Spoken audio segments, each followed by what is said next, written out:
शेतीत सातत्याने नवनवीन प्रयोग सुरू आहेत। आधुनिक तंत्रज्ञानाचा वापर करून मोठ्या प्रमाणावर उत्पादन घेतलं जात आहे।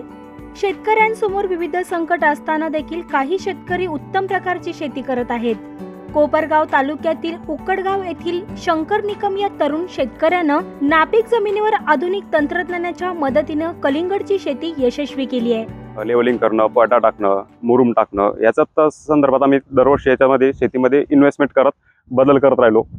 शेतीचे डेव्हलपमेंट केली आम्ही पूर्णपणे, विहीर वगैरे असं सगळं डेव्हलपमेंट केलं। नापीक जमीन असल्यामुळे आम्ही यावर्षी पहिला प्रयोग करून बघावा असं म्हणून आम्ही थोडासा 30 गुंठ्याचा प्लॉट केला आहे। अहमदनगर जिल्ह्यातील शंकर निकम या तरुण शेतकऱ्यानं नापीक समजल्या जाणाऱ्या जमिनीवर प्रति 2 रुपये 60 पैसे या दरानं एकूण 5400 रुपयांची लागवड केली होती। ठिबक सिंचनाचा वापर करून कलिंगडला पाणी दिलं, यामुळे कमी पाण्यात जास्त उत्पादन मिळालं। तसंच पिकाला आवश्यक खते, औषधाची फवारणी केली।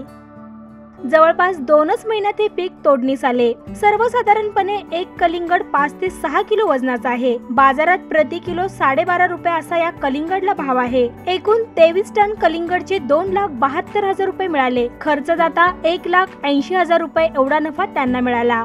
15 मार्चला कटिंग केला माल, हा 2 महिन्यामध्येच आमचा माल पूर्ण निघला। किती खर्च तुम्हाला आला होता आणि किती नफा यातून मिळालेला आहे? पूर्ण क्षेत्राचा खर्च आमचा 2 महिन्याचा 90,000 रुपये, 1,80,000 रुपये आमचा नफा मिळाला।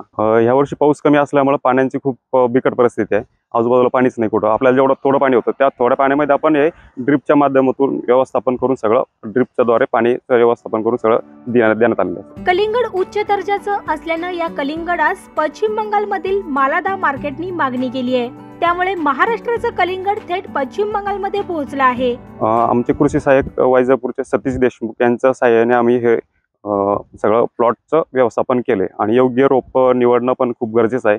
मी मागच्या वर्षी पण प्लॉट घेतलेला होता, त्याच्यामध्ये मला अडचण आली बऱ्याचपैकी। ह्या वर्षी रोप चांगले निवडल्यामुळे माझे 2 प्लॉट आहेत। नापीक जमिनीवर काही पिकं येत नाहीत असं म्हटलं जात आहे, परंतु शंकर निकम या शेतकऱ्यानं उपलब्ध पाण्याचं योग्य नियोजन करून प्रगती साधली आहे। अहमदनगरवरून रवींद्र महालेसह ब्युरो रिपोर्ट, ETV भारत।